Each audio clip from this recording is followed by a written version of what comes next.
పిప్పలి వంశలోచనాది కషాయం.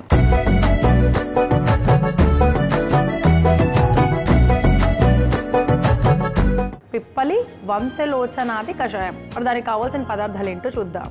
పిప్పళ్ళు, వంశలోచనాది ఆకులు, దాల్చిన చెక్క, యాలకులు, తేనె. కావాల్సిన పదార్థాలు తెలుసుకున్నాం కదా, అది ఎలా తయారు చేయాలి, వాటిలో ఎలాంటి ఆరోగ్య ప్రయోజనాలు ఉన్నాయో కూడా చూద్దాం. సో మ్యామ్, ముందుగా ఏం చేద్దాం? సో ముందుగా ఏం చేద్దామంటే మనం కషాయం అనుకున్నాం కాబట్టి స్టవ్ వెలిగించేసుకుని 2 గ్లాసుల నీళ్ళు మంచిగా మరిగించేసుకుందాం.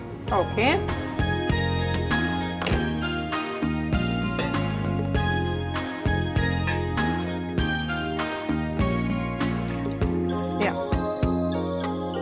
గ్లాసెస్. సో ఇప్పుడు గ్లాసుల నీళ్లు పోసుకున్నాం. మనకి వంశలోచన అంటే ఏంటో తెలుసా అండి? సో వంశలోచన అంటే ఏదో కాదండి, మనకి బ్యాంబూస్ అంటారు చూసారా, బ్యాంబూ స్టిక్స్ అంటారు చూసారా, బొంగు అని కూడా అంటారు. సో ఆ చెట్టు యొక్క ఆకులు అనమాట ఇవి. సో మనం ఈ ఆకులు కూడా మనకి ఇక్కడ ఇలా సంజీవనిలాగా తయారు చేసుకోవచ్చు. చాలా క్రానిక్ కాఫ్కి చాలా ఉపయోగపడతాయి అనమాట. దగ్గు అంటే ఊపిరితిత్తులకు సమస్యలు ఉన్నాయి చూసారా, అంటే శ్వాసకోశానికి సంబంధించిన అన్ని సమస్యలకు కూడా చాలా ఉపయుక్తంగా ఉంటాయి. ఇవి కూడా చాలా రఫ్ అండ్గా ఉంటాయి అనమాట, చాలా సిల్కీ సాఫ్ట్గా ఉంటాయి, కానీ మాత్రం చాలా కోసుకున్నట్టుగా షార్ప్ ఎడ్జెస్ ఉంటాయి అనమాట ఇవి. సో దీని సీడ్స్ అలానే దీని స్టెమ్ అంటే దాని యొక్క కాండం అనేటువంటి చాలా యూస్ఫుల్గా ఉంటుంది, మనకు అన్ని రోగాలకు కూడా ఉపయుక్తంగా ఉంటుంది.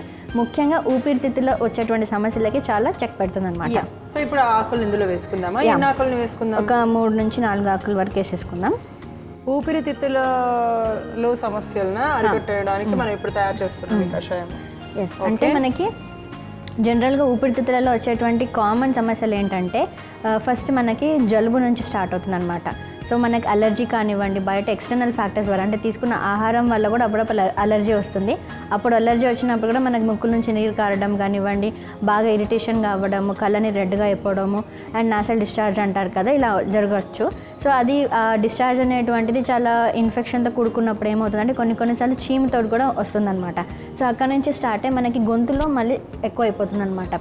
సో ఆ మ్యూకోజా మొత్తం ఇరిటెంట్గా అయిపోతుంది, అంటే రెడ్ కలర్ అయిపోతుంది, టాన్సిల్స్ ఇన్ఫ్లేమ్ అయిపోతాయి. అది ఇంకా మెల్లమెల్లగా వెళ్ళి మనకి మెయిన్గా ఊపిరితిత్తులు అంటే లంగ్స్లోకి వెళ్ళిపోతుంది అనమాట ఇన్ఫెక్షన్ అంతా. సో ఇవన్నీ తగ్గిస్తుంది అనమాట. అయితే దీంట్లో వీటితో పాటు ఏమైనా వేద్దామా, లేకపోతే ఇప్పుడు ఏం చేద్దామంటే దీనిలో మనం పిప్పలు తీసుకున్నాం కదా, సో పిప్పలను మనం కొంచెం డ్రై రోస్ట్ చేయాలన్నమాట. పిప్పలు, దాల్చిన చెక్క, ఇలాచి అని.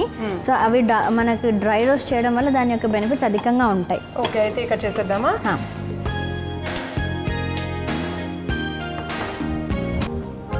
సో మనం తీసుకున్నటువంటి పిప్పలు ఉన్నాయి చూసారా, ఇన్ని పిప్పలు సరిపోతాయి. మొత్తం వేసేయండి. ఒక 1/2 కప్పు పిప్పళ్ళు. సో అలానే దాల్చిన చెక్క మొత్తం వేసేనా? హాఫ్ వేసేయండి. హాఫ్ అంటే ఒక 1.5 చెక్క. ఓకే. సో ఇలాచి ఇన్ని పడతాయి. ఇలాచి ఒక 6. సో మనం ఎప్పుడైనా కానీ ఈ డ్రై రోస్ట్ చేసుకొని పౌడర్ కూడా మనం ఎప్పుడు హ్యాండీగా ఉంచుకోవచ్చు అనమాట ఇంట్లో. సో బాగా జలుబుగా ఉన్నప్పుడు మనకి ఈ ఆకులు దొరికితేనేమో చక్కగా దీన్ని యూస్ చేసుకోవచ్చు. ఒకవేళ ఆకులు లేవు అన్నప్పుడు ఈ పౌడర్నే మనం కషాయం లాగా చేసుకొని తాగొచ్చు, లేదంటే తేనెతో కలుపునైనా తీసేసుకోవచ్చు. ఓకే. సో ఇలాగే ఇవి మరిగే లోపు, ఇప్పుడు ఎలాగో మరగడానికి టైం పడుతుంది కాబట్టి ఈ గ్యాప్లో మనము ఇవి వేయించుకోవాలి. ఓకే. డ్రై రోస్ట్ చేసుకుంటే ఇంకా వాటిలో ఉన్న ఔషధ గుణాలు వస్తాయి, అధికంగా ఉంటాయి అనమాట. అంటే అది proper way of medicine preparation అనమాట. మంచి సువాసన వస్తుంది. సో అలర్జీ కూడా మనకు చెక్ పెడుతుంది అనమాట, అండ్ రసాయనంగా కూడా పనిచేస్తుంది అనమాట. అంటే ఎక్కువ కాలంగా చాలా మందికి సీజన్ మారగానే జలుబు వచ్చేస్తుంది, దగ్గు వచ్చేస్తుంది, అండ్ అది తగ్గడానికి మళ్ళీ ఇంకో సీజన్ వచ్చేస్తుంది. సో అలా రాకుండా ఉండడానికి ఈ ప్రయత్నాలన్నీ అనమాట. ఓకే. సో ఇప్పుడు వేగిపోయినాయి కదా, ఆఫ్ చేసేసుకుందామా? సో ఇప్పుడు ఈ మిశ్రమాన్ని అంతా కూడా మనం దీనిలో జార్లో వేసేసుకుందాం.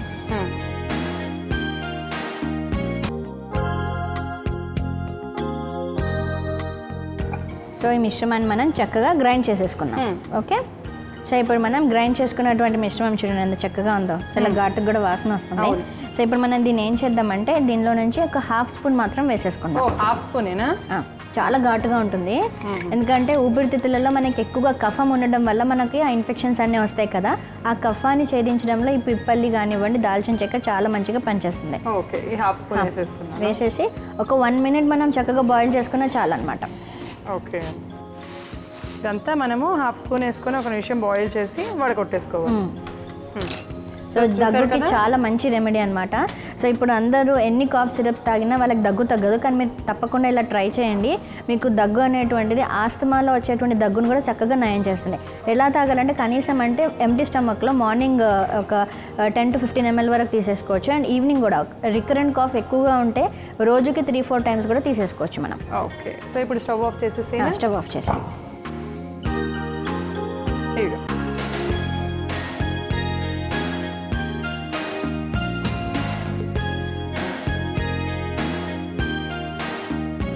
ఎవరైనా చూస్తే మిరియాల రసం అట్లనే అనుకుంటారు, అట్లనే ఉన్నాయి. యా, సో మనకి దగ్గుకి జలుబుకి అలానే క్రానిక్ బ్రాంకైటిస్లో వచ్చేటువంటి దగ్గును తగ్గించడానికి సంజీవని లాగా పనిచేసేటువంటి ఔషధం పిప్పలి వంశలోచనాది కషాయం రెడీగా ఉంది. ఓకే, సో చూసారు కదా, పిప్పలి వంశలోచనాది కషాయం అయితే మనం తయారు చేసేసుకున్నాము. మేడం చెప్పినట్టుగా వాటన్నిటికీ కూడా చాలా ఉపయుక్తంగా ఉంటుంది. మీకు ఒకవేళ ఇది అవసరం అనిపిస్తే తప్పకుండా, అంటే అవసరమైన వాళ్ళు మాత్రం తీసుకోండి, ఆరోగ్యంగా ఉండండి. మరి దీనికి కావాల్సిన పదార్థాలు, తయారు చేసే విధానం మరొకసారి మీకోసం. పిప్పళ్ళ వంశలోచనాది కషాయం తయారు చేసుకోవడానికి కావాల్సిన పదార్థాలు: పిప్పళ్ళు, వంశలోచనాది ఆకులు, దాల్చిన చెక్క, యాలక్కులు, తేనె. పిప్పళ్ళ వంశలోచనాది కషాయం తయారు చేసుకునే విధానం: ముందుగా స్టవ్ వెలిగించి గిన్నె పెట్టుకొని అందులో 2 కప్పులు నీళ్లు, 4 వంశలోచన ఆకులు వేసి మరిగించుకోవాలి. మరోవైపు స్టవ్ వెలిగించి ప్యాన్ పెట్టుకొని అందులో పిప్పళ్ళు, దాల్చిన చెక్క, యాలక్కులు వేసి వేగించి మిక్సీ జార్లోకి తీసుకొని మెత్తగా గ్రైండ్ చేసుకోవాలి. గ్రైండ్ చేసుకున్న మిశ్రమాన్ని మరుగుతున్న నీళ్లలో వేసి కలిపి కాసేపు మరిగించి స్టవ్ ఆఫ్ చేసి గ్లాస్లోకి వడపోసుకుంటే సీజనల్ అల్సర్స్ను, జలుబును, దగ్గును అలాగే ఊపిరితిత్తులలో ఉండే సమస్యలను తగ్గించే పిప్పళ్ళ వంశలోచనాది కషాయం రెడీ.